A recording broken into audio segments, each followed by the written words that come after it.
Oi pessoal, tudo bem com vocês? Como é que vocês estão? Boa noite, boa tarde, bom dia, eu não sei que hora que você vai estar assistindo essa live aqui, né?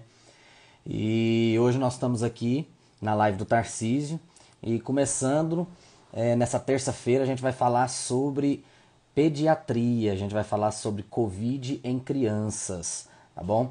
Então se você gosta desse tema, se você tem interesse por entender melhor e cuidar mais, né, do seu filho, os cuidados de prevenção e tudo, a gente vai falar sobre Covid-19 em crianças, os cuidados e a prevenção que a gente tem que ter para cuidar bem dos nossos pequeninos, né?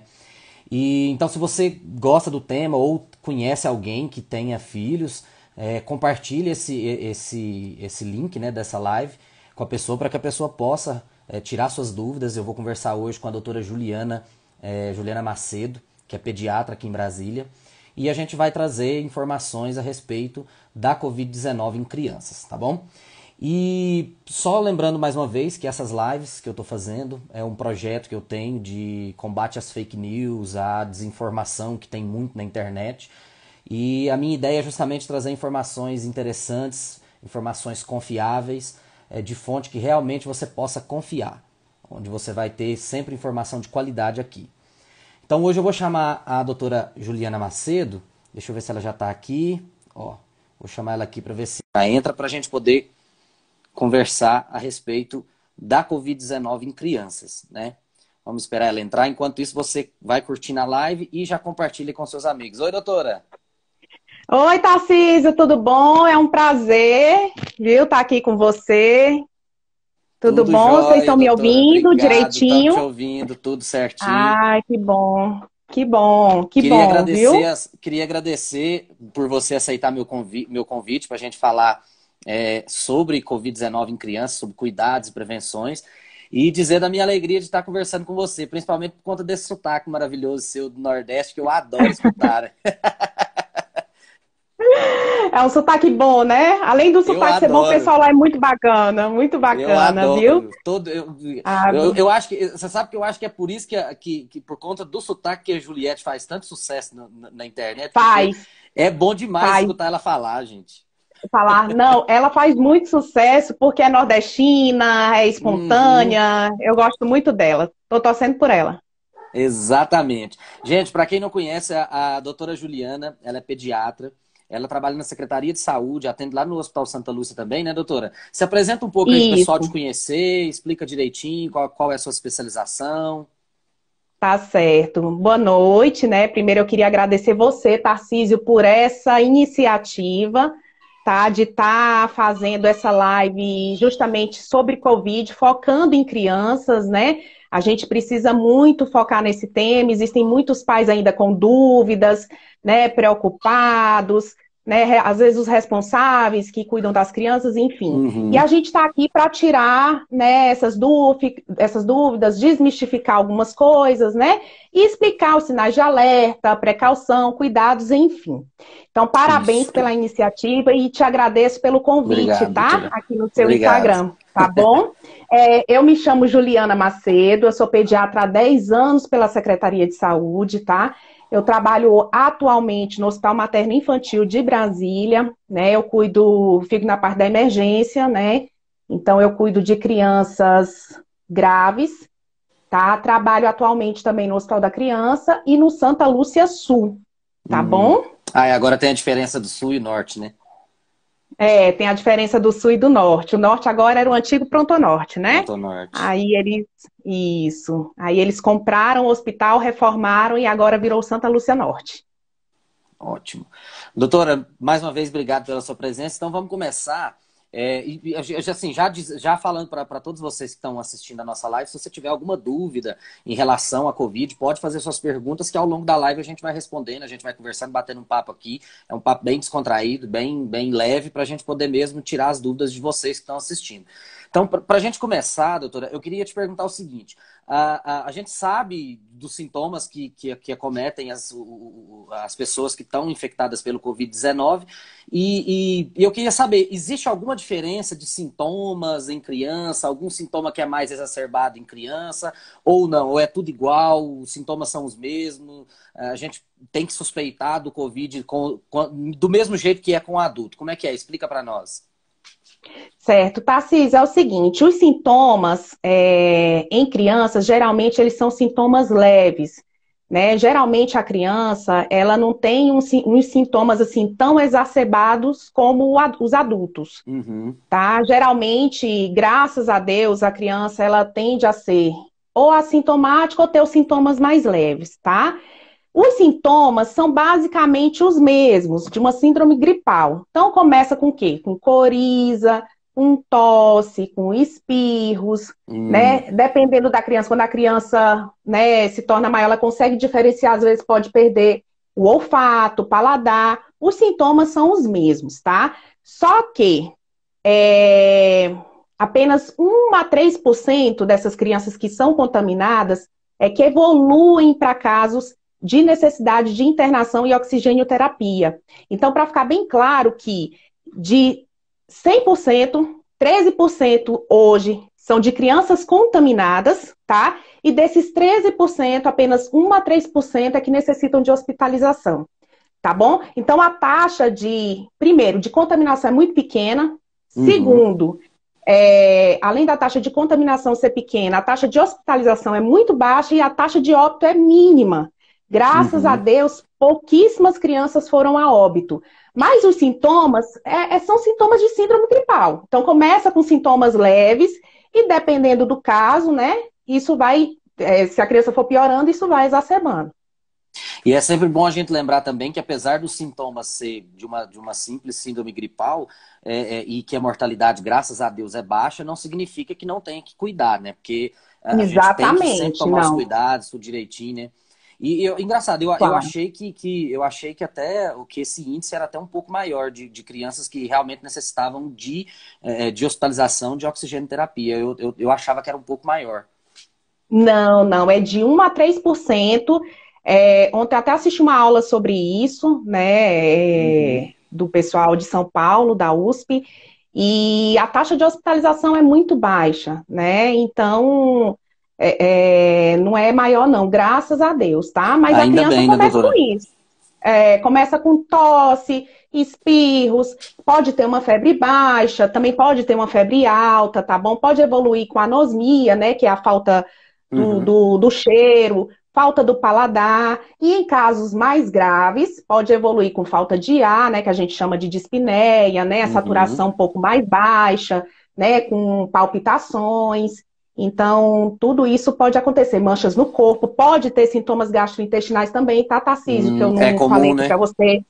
É comum também, pode ter vômito, diarreia, e pelo menos 50% dos casos pode ter, tá? Ah, tá. Eu já peguei na prática crianças com Covid somente com sintomas gastrointestinais, tá? É engraçado, né? Porque isso deve ser deve ter que fazer um diagnóstico bem diferencial mesmo, quando você pega a criança só com sintoma gastrointestinal, né? E assim, Tarcísio, a gente está no meio de uma pandemia, né? Quando a gente não estava na pandemia, antes de fevereiro do ano passado, a gente pegava muitos quadros de jeca por outros tipos de vírus, entendeu? Uhum. Mas hoje a gente está no meio de uma pandemia, né? E querendo ou não, se chega para a gente no consultório com esses sintomas, a gente tem que suspeitar. Já Não suspeita, tem né? jeito. Já tem que É. suspeitar e fazer as orientações. Eu lembro de uma fala do ministro Mandetta, quando ele, bem no início da pandemia, ele explicando a dinâmica da pandemia, e ele falava o seguinte, que na pandemia, quando você está em pandemia, tudo é Covid. Tudo é Covid. Se tem sintoma de Covid, tudo é Covid. Depois você faz o exame e descarta o Covid. Mas até então você trata tudo como se fosse Covid. Doutora, e sabe o que, Sim. sabe o que eu queria saber? Que foi uma pergunta que apareceu muito nas caixinhas de pergunta, que é o seguinte: se Uhum. dentro desses grupos, dentro do grupo criança, se existe um subgrupo de crianças de risco, o que seria essas crianças que tendem mais a evoluir pior dentro da Covid? Existe um subgrupo de risco? Existe sim, Tarcísio. Existe sim aquelas crianças que tendem a evoluir para quadros mais graves, né? Uhum, Então, são principalmente aquelas, né, que têm alguma doença pulmonar crônica, principalmente asma, uhum, né? Fibrose cística, tá? hum, Crianças cardiopatas, né, tendem a evoluir com quadros mais graves. Crianças que têm insuficiência renal crônica também, diabetes que não esteja controlada, né? Então, uhum. se a criança tiver diabetes, uma chance aí de evoluir para a gravidade. Crianças também que têm imunossupressão também, Tarcísio, crianças Ah, transplantadas, né?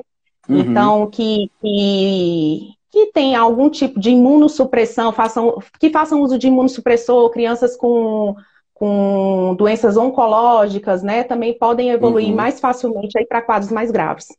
Então, se a mãe já souber disso, ela já tem que ficar mais atenta, com maiores Já tem que ficar mais cuidados, né? atenta, isso, já tem que Uhum. ficar mais em alerta. Doutora, antes de eu passar para a próxima pergunta que apareceu na caixinha, vamos ver Uhum. essa da Marisa aqui. A Marisa Cacheta é uma enfermeira lá do Gama. Ela trabalha lá no Hum. centro de saúde. Ela está perguntando, Boa doutora, noite, Marisa. você solicita RT-PCR, né, o SUAB, para crianças menores de 2 anos? Solicito, Tarcísio. Eu oriento para todos. Não há contraindicação, tá, Marisa, para nenhum tipo de faixa etária de coleta de RT-PCR, tá? Isso é uma conduta minha. Se eu desconfio, eu oriento a Já colhe, mãe né? a coletar o RT-PCR. Mesmo que ele venha negativo, tá? Eu oriento o isolamento. Se a criança não tiver nenhuma daquelas patologias, principalmente imunossupressão, ou que não ficaram em Uhum, UTI, enfim, não tiveram uma doença mais grave, são 10 dias de isolamento, tá? Mesmo que o RT-PCR venha negativo. Por quê? Existe uma mínima probabilidade de vir falso negativo. Então, eu sempre uhum. oriento que, mesmo que venha negativo, eu oriento o isolamento. E esses 10 dias de isolamento, ele é a partir do primeiro sintoma ou a partir de quando ele te procurou? Não, Tarcísio, a gente considera para crianças sintomáticas a partir do primeiro dia do sintoma, tá? Primeiro dia de Agora, sintomas. se, por exemplo, isso, agora, por exemplo, a criança está assintomática, a família procura o médico e deseja fazer o exame do RT-PCR, mas ela não tem sintoma nenhum porque teve contato com alguém e a família está preocupada, quer fazer o exame, aí a gente considera o isolamento, se caso ela for positiva, a Uhum. partir da data do exame, tá bom? Entendi, Aí entendi. 10 dias para E, frente. doutora, e como que quais são os sintomas e quando que eu devo procurar o hospital? Quando que eu devo levar o meu filho para o hospital? Por exemplo, a maioria dos pediatras indica que, assim, se seu filho está com febre. Eu costumo muito Uhum. falar isso para a Lorena. O Miguel às vezes dá uma febrezinha aqui e ela, nossa senhora, tá com febre, vamos levar para o hospital. Eu falo, meu bem, vamos esperar pelo menos 24 horas, 48 horas ou 72 horas para a gente ver se vai evoluir ou não. Então, a dúvida que todo mundo tem principalmente na pandemia agora, Oi, é Elô. quando eu devo procurar realmente o hospital, quando eu devo levar meu filho com algum sintoma de Covid para o hospital. Pessoal, é o seguinte, a partir do momento que a criança tem uma suspeita de Covid, o ideal é que ela não fique circulando na rua. Então, veja bem, a criança tem sintomas gripais, tá? Começou com coriza, com tosse, mas está espertinha, não tem diarreia, não está vomitando, a febre não está alta e Hum, persistente, não tem mancha no corpo. Eu acho que dá para você aguardar um pouquinho. Se tiver alguma dúvida, tá certo? Dá para você. Existem outros recursos, como a telemedicina, né? Se você tiver o pediatra particular, você pode entrar em contato com esse pediatra particular e fazer uma consulta online, por exemplo, uhum. É uma tá? boa, né? Então Na, dá na, para na fazer pandemia está sendo muito bom, no né? meio da pandemia. Isso é para evitar o risco de circulação na rua e contaminação de outras pessoas. Então, a partir do momento que a gente suspeita ou tem um caso confirmado, a gente tem que isolar aquela pessoa. Então, Uhum. a minha orientação é, se o caso for leve, né, nesse sentido, procure o pediatra, procure conversar com o pediatra. Se você está com alguma dúvida, procure esse recurso, tá? Se você estiver angustiado em casa, enfim, procure o PS. Mas o ideal é que você parta para esse recurso primeiro, tá bom? Uhum. Agora, se porventura a criança evoluir com febre persistente por mais que 72 horas, vômitos, diarreia, desidratação, que é o quê? Língua seca, sonolência excessiva, choro sem lágrima, parou de urinar por mais que 12 horas, muleira funda naquelas crianças menores de 1 ano, né?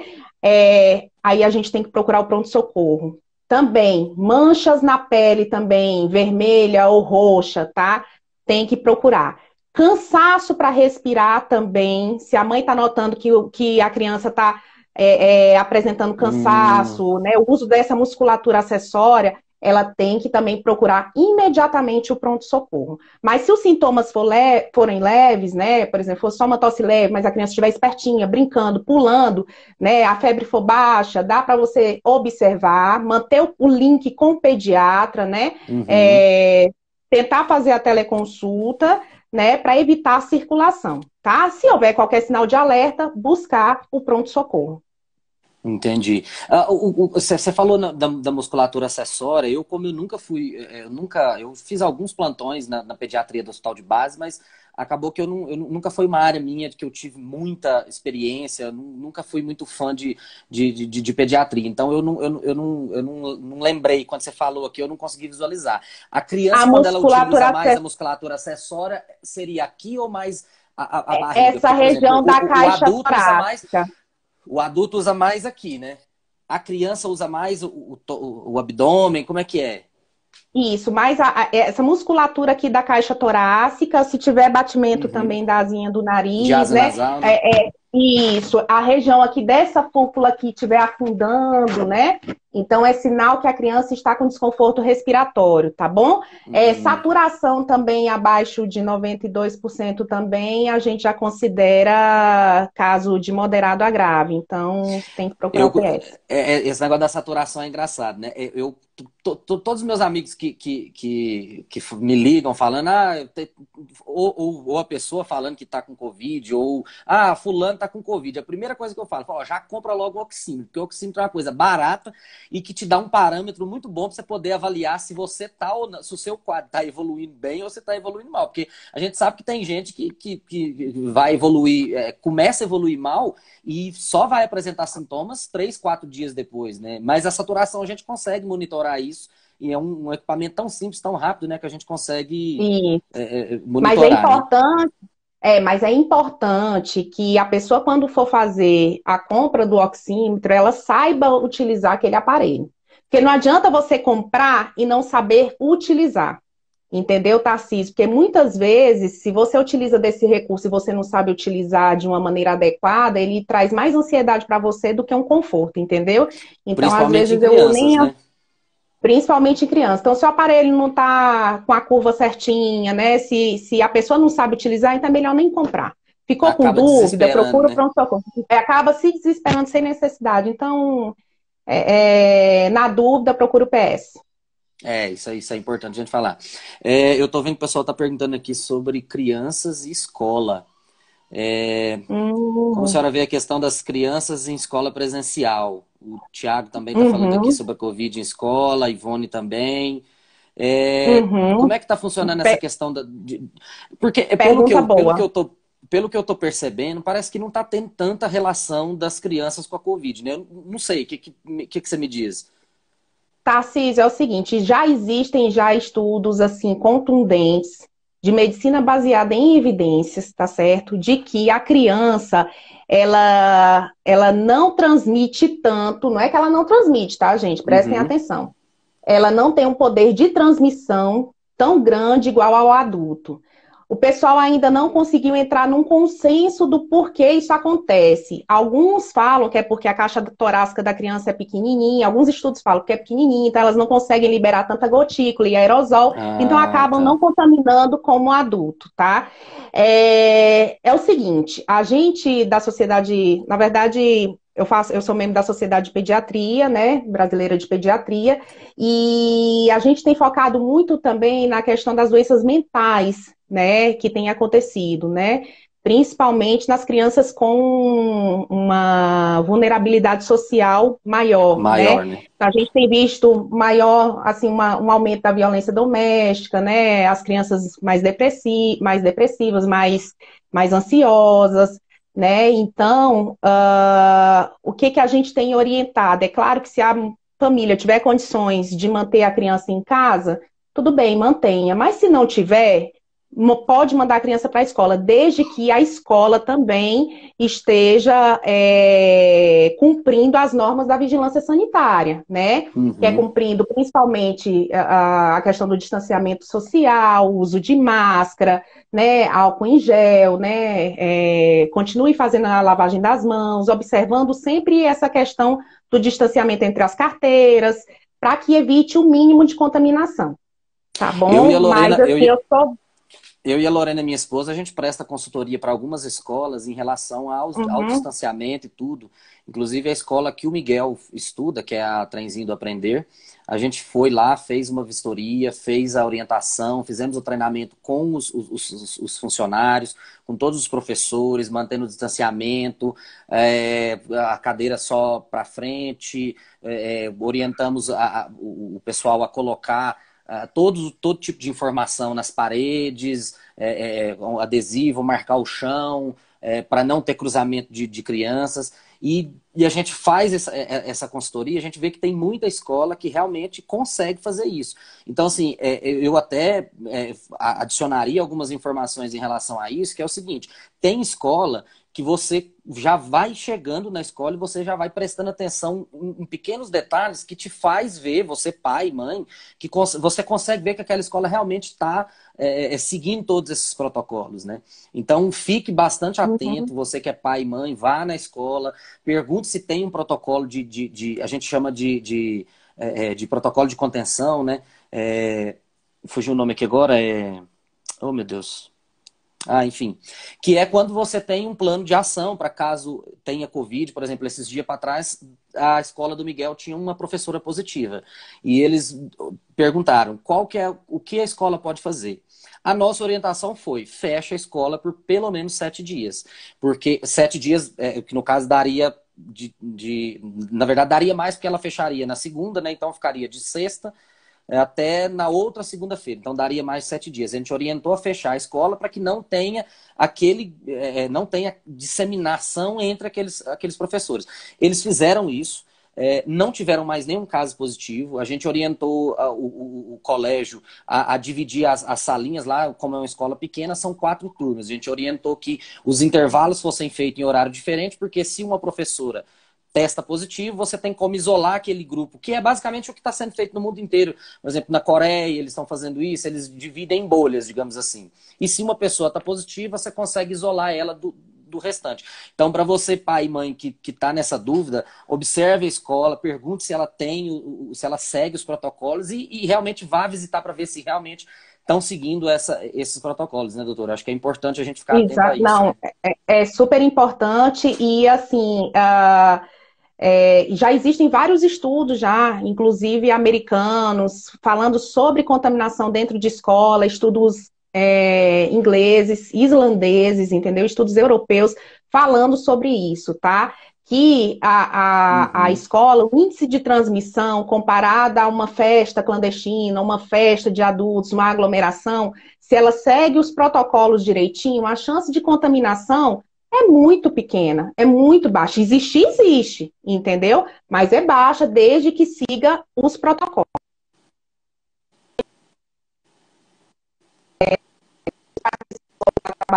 Acho que deu.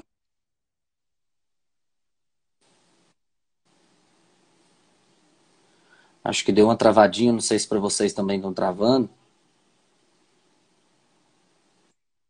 Deu uma travadinha, não sei se foi só para mim ou se foi para todo mundo. Não, você também travou para mim, tá ok agora? Ah, agora tá ok, agora tá tranquilo. Ah, Doutora, tá. só complementando o que você está falando em relação a seguir os protocolos, eu acho que o grande problema dessa pandemia, principalmente para nós brasileiros, assim, em relação a comportamento, é que a gente não teve uma adesão da população em relação a isso. Porque se a gente tiver realmente se a gente seguir os protocolos fazer o distanciamento social, a gente consegue evitar. A gente tem diversos casos de experiência no mundo inteiro onde tem esse distanciamento, onde as pessoas usaram máscara, fizeram tudo isso e que realmente a gente não viu lá igual a gente está vivendo aqui hoje com esse tanto de morte. Mas, enfim, é o que a gente tem, o que a gente tem. Por isso que a gente está fazendo essas lives, para tentar conscientizar as pessoas, né? Doutora, e a partir do momento que a criança está diagnosticada com o Covid-19, levou no pediatra, levou no médico, fez o PCR, está lá positivo, quais são os principais cuidados que a gente tem que ter com essa criança? Qual é o período de isolamento? Não sei se é os mesmos 10 dias que você disse ou se tem alguma outra diferença. O que é? O CDC americano, ele orienta 10 dias de isolamento para as crianças que não tenham nenhum tipo de imunossupressão, tá? Ou que, né, não usem nenhuma medicação imunossupressora ou doenças que causam imunossupressão. E também que não tenham ficado em ambientes de UTI ou de internação prolongada, tá? Então, o isolamento são de 10 dias. A gente orienta o quê? Principalmente ingesta de líquido, né? E uso de sintomáticos para controlar os sintomas, tá? Uhum. Que fique bem claro aqui que eu estou falando aqui, gente, em medicina baseada em evidências. Não existe tratamento precoce, não existe isso. Isso não Isso. existe. Entendeu? Então, assim, não existe tratamento precoce para criança. Eu pego vários pais perguntando, não sei o quê, eu dou ivermectina a cada 15. Não existe, tá? Não existe nada comprovado cientificamente de que isso resolva, tá bom? Então, o tratamento é o quê? É tratamento de suporte, sintomáticos, repouso, ingestão grande de líquidos, né? É normal a criança perder o apetite, então não se desespere, mas ela tem que ingerir líquidos para evitar desidratação e o isolamento. É você tirar essa criança do local de convívio e mantê-la isolada durante 10 dias, que é onde que é o período mínimo aí para evitar o risco de transmissão. Se for uma criança que ficou por muito tempo em UTI ou que tiver que usar medicações imunossupressoras ou que tiver doenças, né, que causam imunossupressão, então são 20 dias de isolamento. Certo. E é importante a gente falar dessa questão do tratamento precoce, porque eu vejo muita gente, principalmente até mesmo o adulto, né? Quando ele vai no médico e o médico fala, ó, você vai tomar só dipirona e vai se hidratar. A pessoa, meu Deus do céu, eu vou morrer porque Meu o Deus, tratamento não. Gente, é assim mesmo. Inclusive, infelizmente, eu tive uma morte na família agora recentemente, do Covid, e o pessoal, eu não sei se é porque a gente está tão acostumado com essa visão de que você tem que ir no médico, que você tem que sair de lá com uma lista de remédio para você tomar, e a população já está tão com isso internalizado que acaba não aceitando que realmente esse é o melhor tratamento. E a gente tem que esclarecer isso, é tratar mesmo os sintomas. Por exemplo, eu vejo que quando eu trabalhava no pronto-socorro, a gente via que, independente da primeira da doença, da causa, da primeira doença que a criança tem, a gente pegava muita criança com desidratação.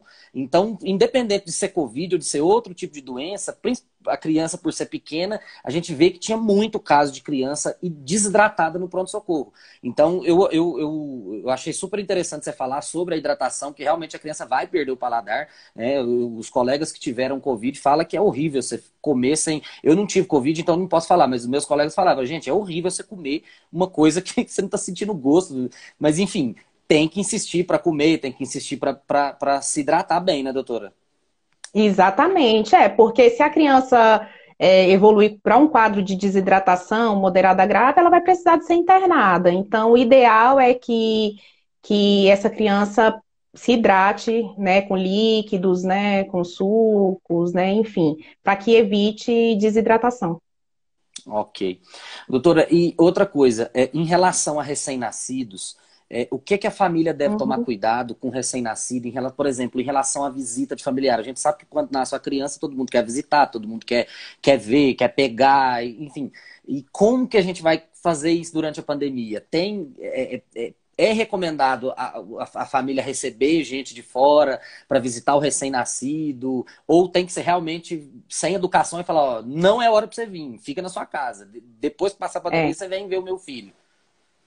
Tarcísio, eu sempre oriento os pais e a família a utilizar o bom senso, né? A orientar as pessoas sobre o bom senso, né? Nós estamos dentro da sazonalidade respiratória da criança. Então, de início de março até final de junho, todo ano a gente enfrenta problemas respiratórios na criança. Aí juntou Uhum. agora com a pandemia do Covid, aí pronto, né? Nó. Mas o que eu vejo hoje em dia, na experiência prática que eu vejo de emergência, eu não vejo tanta contaminação por Covid, eu vejo muito por vírus sincicial. Hoje o vírus sincicial respiratório tende a ser bem mais grave do que o Covid.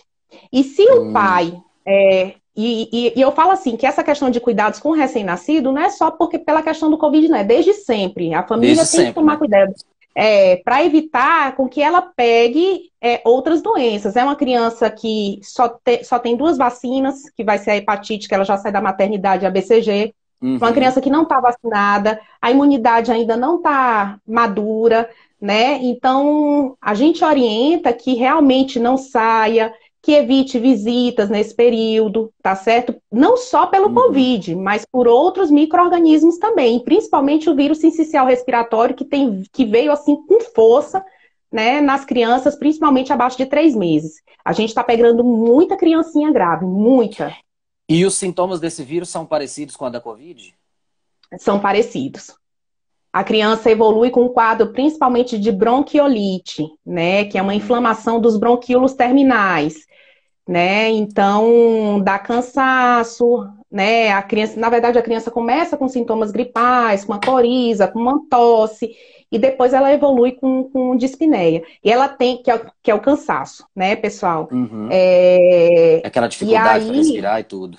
dificuldade para respirar, e aí ela precisa de suporte ventilatório, de oxigênio, e precisa ficar internada. Tá? Uhum. E o vírus sincicial, ele é mais grave do que o próprio Covid em criança, tá? Olha que interessante, isso eu não sabia, olha só, tá vendo? Uhum. Doutora, em relação à gestante e às lactantes, é, é, quais são os cuidados que ela deve tomar durante a pandemia para não se contaminar? Existe algum cuidado específico ou é o cuidado normal mesmo? Usar máscara, Não, o distanciamento? cuidado é o mesmo. O cuidado são os mesmos, Tarcísio. É manter Uhum, uma alimentação equilibrada, né? A gente sempre orienta essa parte da alimentação, né? Manter uma uhum, alimentação equilibrada, evitar aglomerações, manter o uhum, distanciamento social, utilizar máscaras, né? De preferência, se for máscara de pano, utilizar máscara pelo menos 3 camadas, tá bom? uhum. É, lavar bem as mãos e utilizar álcool em gel. Entendi. Mas E no caso de uma mãe é, é, lactante, né, que esteja positivada com o Covid, quais são os cuidados que ela tem que ter para não contaminar o seu bebê? na verdade, assim, não tem como assim, evitar isso, né? A criança Uhum, corre um risco. Não há contraindicação de amamentação nas mães positivas para COVID, tá? Então, ela uhum. pode continuar assim amamentando no seio materno. O que a gente orienta é a utilização de máscara, né? E sempre lavar a mão e utilizar álcool em gel. Mas a amamentação, ela deve ser mantida, Redobrar tá? os cuidados Então, com a higiene, né? isso, com higiene e utilizar máscara sempre em casa e durante a amamentação. Entendi. Doutora, em relação aos medicamentos que não devem ser utilizados, acho que você já falou, né? Que a gente não deve medicar a criança com ivermectina, com cloroquina, com nada dessas Gente, porcarias, né? não, nada, porque isso não faz efeito e, pelo contrário, pode trazer efeitos colaterais graves, né? Então, por exemplo, Uhum, a utilização de ivermectina, se você usa de uma maneira aí, enfim, ai meu Deus, faltou até a palavra agora, de uma maneira indiscriminada, né? Se você utiliza ela de uma maneira indiscriminada, ela pode causar alterações hepáticas, inclusive insuficiência hepática. A gente já é. viu isso aqui pelos de ivermectina, tá? De forma indiscriminada a cada que tem gente que estava fazendo uso há um ano, Tarcísio. Eu já Nossa, vi gente gente. a cada 15 dias. Eu fiquei assim impressionada, né? A utilização de Não, cloroquina, hidroxicloroquina, né? e eu tô Pode com dó, causar. e eu tô com dó de vocês, eu tô com dó de vocês nos consultórios daqui 1 ano, 2 anos, tanto de verme resistente que vocês vão pegar em criança. Vai ser uma coisa que eu tô Eu tô É, com dó de vocês. o que o pessoal tem que entender, falando de novo de medicina baseada em evidências, o que foi feito foram testes in vitro em doses cavalares de ivermectina, entendeu? Então, assim, e que viram uma redução do crescimento, mas doses cavalares, entendeu? Para utilizar essa dose em vivo, em humano, ia causar uma morte, uma intoxicação. Então, assim, não adianta utilizar a ivermectina, não adianta. E esses testes foram feitos em células renais de macaco, tá? O que tem a ver células renais de De macaco com macaco. célula pulmonar de humano? Entendeu? Nada, Então, até porque pelo que eu já li, a entrada do vírus é completamente diferente nessa célula do que na nossa célula. do que na nossa célula é diferente, você está entendendo? Então é um estudo que foi errado, que não foi adequado, né? Então, ivermectina nós não usamos, anita também não usamos, tá? Cloroquina, hidroxicloroquina, já foi comprovado que não faz efeito, tá certo? E que pode trazer efeitos colaterais como arritmia cardíaca e aumento do Uhum, intervalo QT. Então, pode trazer, tá certo? Que mais? Ivermectina. Azitromicina também, a gente não está utilizando, tá? Para COVID, uhum, não é utilizado. A azitromicina, ela é um macrolídeo utilizado, é um antibiótico macrolídeo utilizado para germes atípico, tá? uhum. Ele é um antimicrobiano. Ele não mata vírus. Ele tem um efeito imunomodulador? Tem. Mas se você começa a utilizar a azitromicina aí de maneira indiscriminada, lá na frente, daqui a um ano, nós vamos ter uma resistência muito grande bacteriana pelo uso indiscriminado de antibióticos, entendeu? Sim. Então a gente não usa também. O tratamento é sintomático. Eu gostei muito daquele mantrazinho que você fez pro Rios lá, de repita Ah, comigo, antibiótico não mata antibiótico não mata. vírus. Antibiótico não mata vírus. Então vamos seguir esse mantra. Vamos Antibiótico seguir não esse mata mantra. vírus, por favor. Vamos. Inclusive, você falando no efeito imunomodulador da azitromicina, eu lembrei de um estudo que tem, eu gosto muito daquele grupo Recovery Trial, que é da Universidade de Oxford, que eles estão testando diversos medicamentos que Diversos. podem ter efeitos no Covid, né? E eles descartaram todos, assim, todos não, né? Descartaram essa grande maioria. Os únicos dois que eles viram que realmente tem uma diminuição da mortalidade é realmente a dexametasona, né, que diminui até 35% da mortalidade, e um estudo 35%. bem modesto, mas que aqui no Brasil está sendo muito utilizado, que é o tocilizumab, né, que diminui 5% lá da mortalidade, e a cada 25 mortes a cada tratados aumentou uma vida salva. Mas eu gosto muito deles, e eles no estudo deles, eles falam sobre a azitromicina, que realmente a azitromicina não tem efeito, realmente ela é inócua ao tratamento da Covid. Então é importante a gente falar isso, principalmente em criança. Gente, automedicação, nem em adulto é recomendável e vai fazer bem para você. Agora, você imagina em criança, aí que você não pode fazer mesmo, né, doutora? Exatamente. O Recovery é um dos maiores grupos de estudo que a gente tem visto. E eles fizeram um teste com mais de 2.500 pacientes. Uhum. Então, foi um avanço essa descoberta da dexametasona, né? O que a gente tem visto é que muitos pneumologistas gostam muito da metil, né? Porque a penetração pulmonar é melhor. Mas a gente viu que, só que não tem um estudo, né, falando sobre a Uhum. metilprednisolona e o uso da prednisolona. O que a gente tem realmente, de fato, é o uso da dexametasona, que realmente diminuiu o tempo de De ventilação mecânica internação. nesses pacientes de internação, né, de uso de ventilação mecânica, e diminuiu realmente a mortalidade. Então, ele reduziu a morbimortalidade. Então, foi um estudo, assim, excelente, foi um avanço, o uso da dexametasona. O tocilizumab ainda precisa ainda de avanços, né? Como você disse, ainda, assim, ele é um antagonista da interleucina 6, né? Uhum. Ele diminui o processo aí na cascata de inflamação, porque o COVID ele é uma doença inflamatória, né? Uhum. Mas, assim, ainda não há estudos robustos ainda. A gente ainda precisa de mais dados ainda, sabe? Sobre o tocilizumab, né? Tem alguns antivirais também, Tarcísio, como o Redesivir, né? Ele não tem no Brasil, ele só tem fora do Brasil, tá? Só que ele custa R$ 18.000. Só para você ter Nossa ideia. Senhora. Eu vi, até, Ele conseguiu. usaram até no Trump, né? Usaram no Trump e tudo. Só, só que assim, ainda está em fase ainda de estudos e de testes. E se chegar no Brasil, eu não sei como o SUS vai arcar com isso. Nós vamos ter, se caso né, entrar em protocolo nacional e for comprovado que ele funciona, né, que ainda a gente não tem ainda essa aprovação, eu acho que Tarcísio, Acho que deu uma travadinha aqui. você está me Voltou, voltou. vendo? Tô te vendo, agora eu tô escutando normal. Oi? Deixa eu ver aqui. Pronto, vocês estão me Oi, vendo? doutora. Estão me ouvindo? Agora sim, pode falar. Tá. Sim, você O estava falando sobre. Remdesivir, Você eu estava acho falando sobre o eu acho Remdesivir no SUS.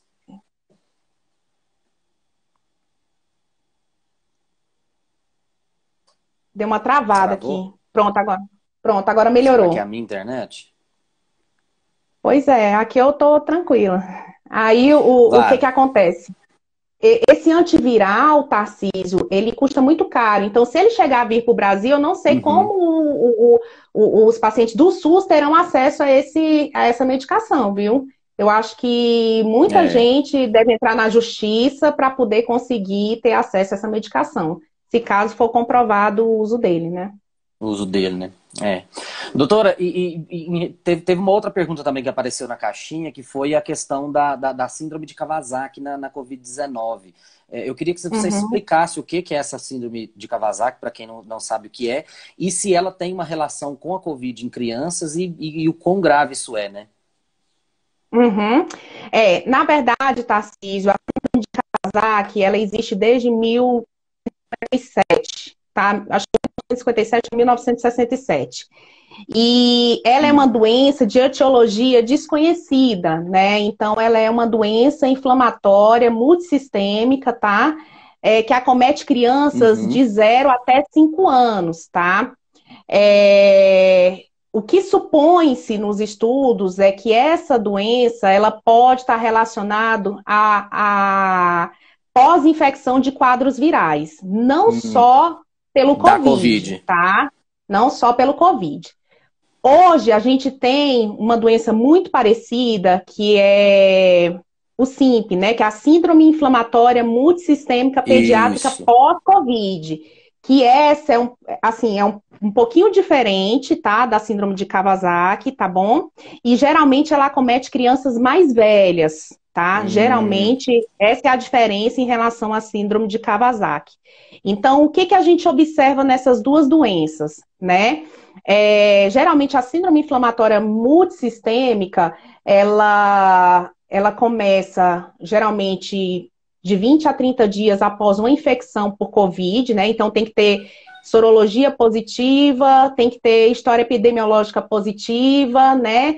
Para né, de Covid aí uhum, positivo, tá bom? De paciente que a criança tenha tido contato, tá? E uhum, geralmente começa com febre, febre superior a 3 dias, com hiperemia conjuntival, linfonodomegalias, né? A criança começa com manchas no corpo vermelhas, né? De várias formas. Que mais? Pode ter também edema de mãos, né? E pés. E uma das complicações que essa criança tem é de alteração cardíaca, tá? Então, ela uhum, pode ter dilatação de coronárias, aneurismas coronários e também insuficiência cardíaca. E pode, se não tratada a tempo, ela pode uhum, evoluir com infarto agudo do miocárdio ou então morte súbita, tá? uhum. Então, Então essa é uma esse complicação é o bem ponto grave da Covid, bem né? grave da COVID, né? Que é da SIMP e ela geralmente acomete crianças maiores. Você pode ter síndrome de Kawasaki pós-COVID? Pode, entendeu? Também, mas a síndrome de Kawasaki ela já existe já de muito tempo, né? Então, o primeiro relato de síndrome Uhum. de Kawasaki foi em 1957, né? Não é, É, bem antigo. mas visto também pós-Covid, tá? Que é da síndrome inflamatória multissistêmica. Aí o tratamento é internado, são casos muito graves, né? Eu, Uhum, graças a Deus, eu não vi até hoje aqui em Brasília Eu não vi, tá? Mas já tem casos sim de óbito, mas eu não vi nenhum óbito, graças a Deus, disso aqui em Brasília, tá? De síndrome inflamatória multissistêmica. Tratamento é com imunoglobulina, tá? Uhum. E em unidade de terapia intensiva. É isso aí.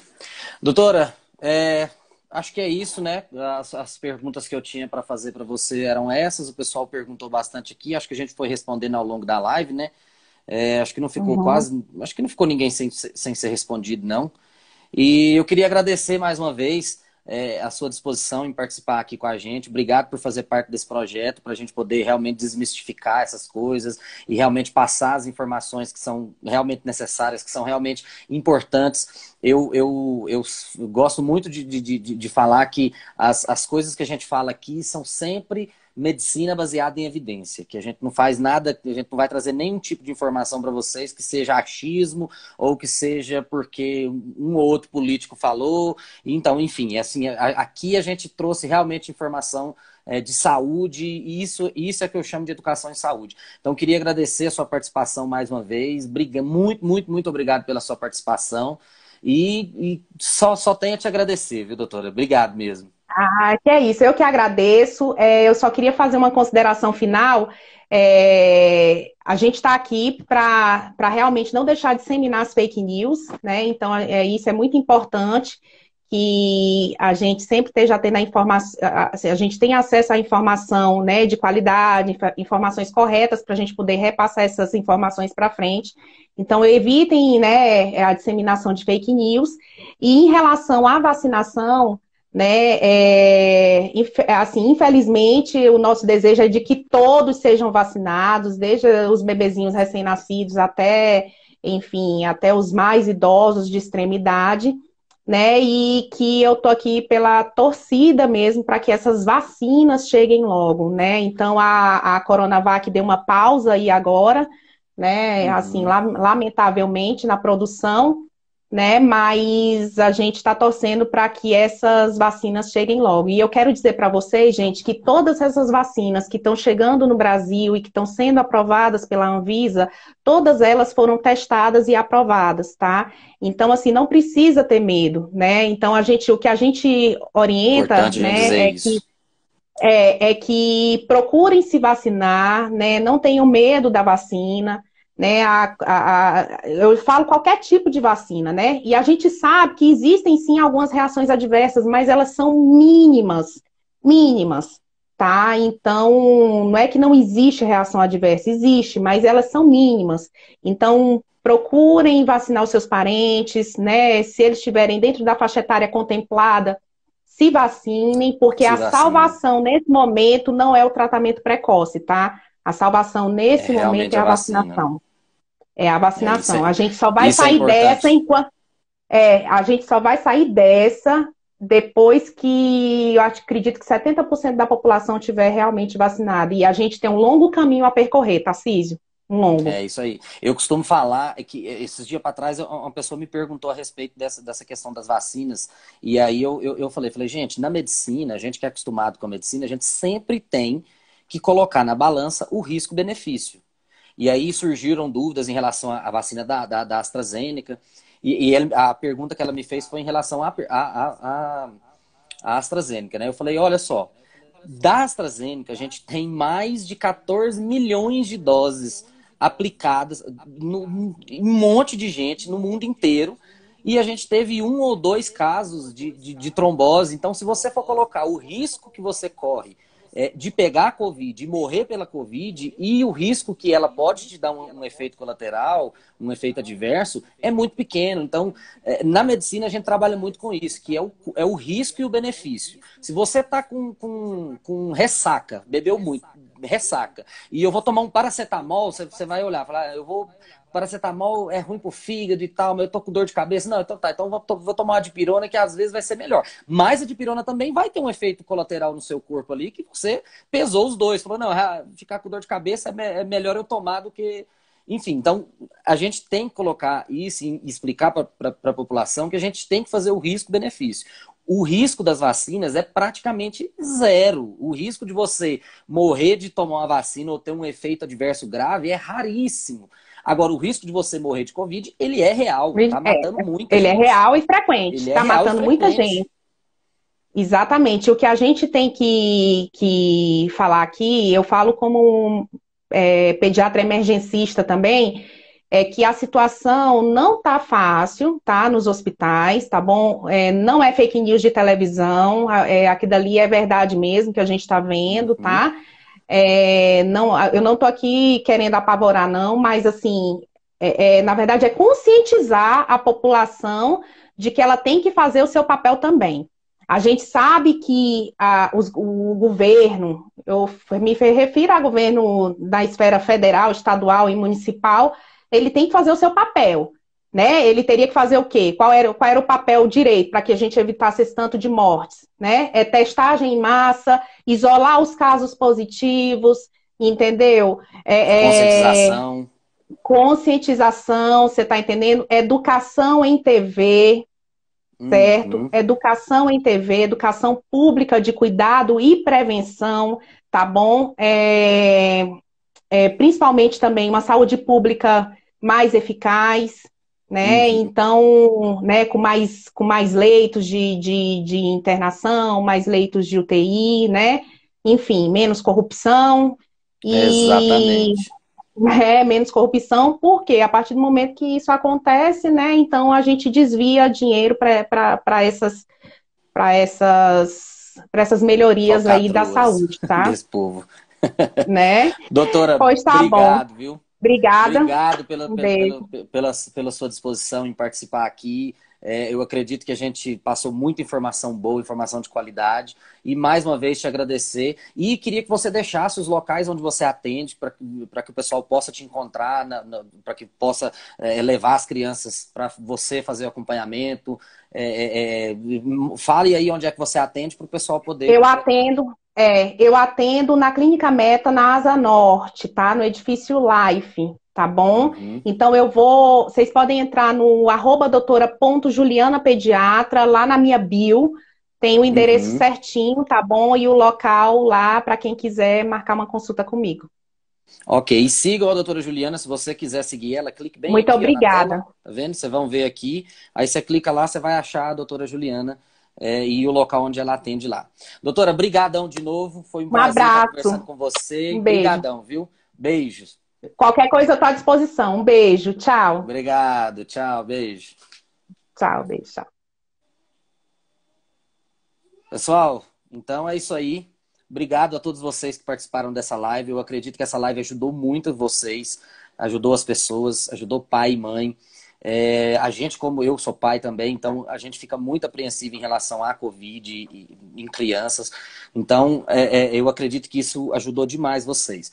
Caso vocês tenham mais dúvidas, vocês podem fazer nos comentários, que a gente vai estar respondendo depois. Pode me chamar aqui nos comentários, pode me chamar inbox, porque a gente está sempre à disposição. Que o intuito dessas lives é justamente trazer informação de qualidade e poder ajudar vocês, que são, a maioria dos meus seguidores são leigos, então a gente trazer informação de qualidade mesmo, informação de você possa confiar. Que aqui não tem nada de achismo, não tem nada que não seja medicina baseada em evidência, tá bom? Então, obrigado pela presença de vocês, obrigado pela audiência, e curtam essa live e compartilhe se você gostou dessa live, e compartilhe com pais e mães, para que eles saibam também como cuidar e como tratar e prevenir de que seus filhos tenham a Covid-19. Um beijo para vocês e até semana que vem com a nossa live com a doutora Fidelis, doutora Simone Fidelis, que a gente vai falar sobre implicações legais da aplicação fraudulenta ou inadequada da vacina Covid-19 e das outras vacinas no geral, tá bom?